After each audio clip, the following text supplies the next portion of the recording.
Prime Minister Ramar, thank you, and thank you, Albania, for hosting us today. Not just in a beautiful country, but in a country that believes in Europe and stands for its future. Dear friends, thank you all for your support, and I appreciate that we share the same understanding. This war Russia against Ukraine must be ended as soon as possible and in a just way. Ukraine needs peace. Peace in Europe depends on whether Ukraine will get it. All of you know that this week we had a real chance to take important steps toward ending this war, if only Putin had not been afraid to come to Turkey. I was in Ankara yesterday, and thanks for participation and hosting us, President Erdogan. And I was ready for a direct meeting with Putin, whether in Ankara or in Istanbul, and not just for a meeting, but to resolve all the important issues to my mind. But he didn't agree to anything, Putin. And you can also see that the Russian delegation that came to Istanbul is of a very low level.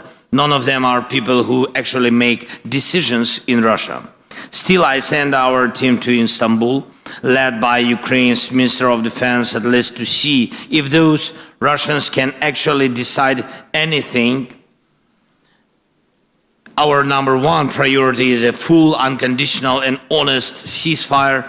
This must happen immediately to stop the killing and create a solid basis for diplomacy, first of all. And if the Russian representatives in Istanbul today cannot even agree to that, to ceasefire, to this clearly necessary first step, then it will be 100% clear that Putin continues to undermine diplomacy.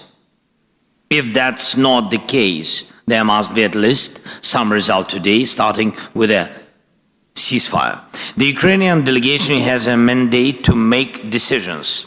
As we saw yesterday, Russia sent almost the same people it sent in 2022. This shows that Russia has not changed its basic approach. They make many statements, many threats, but solve nothing. They are doing everything they can to turn this Istanbul meeting into a staged, empty process, just like the ones in 2022.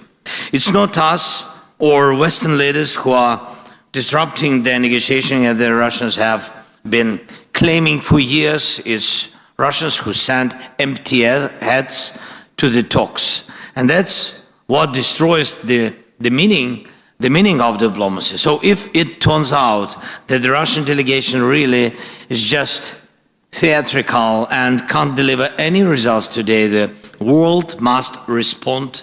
There needs to be a strong reaction, including sanctions against Russia's energy sector and banks. Pressure must continue to rise until real progress is made.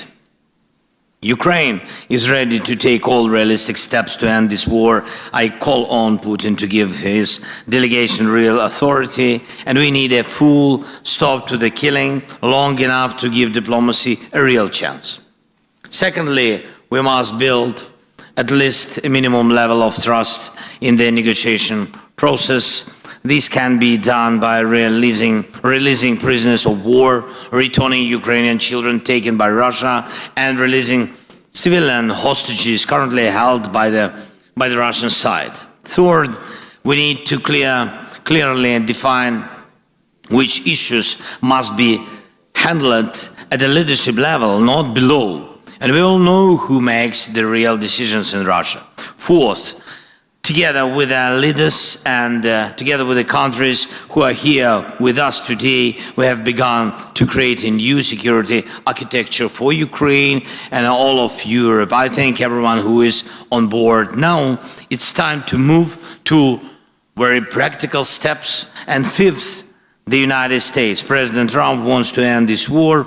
We need to keep working closely with President and stay as coordinated as possible. Long-term US support is also essential. An American backstop is needed. It's important that we all work together on every level to make that happen.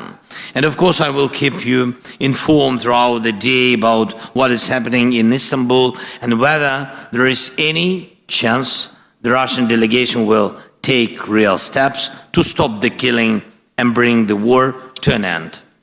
Thank you, Eddie, again for the invitation.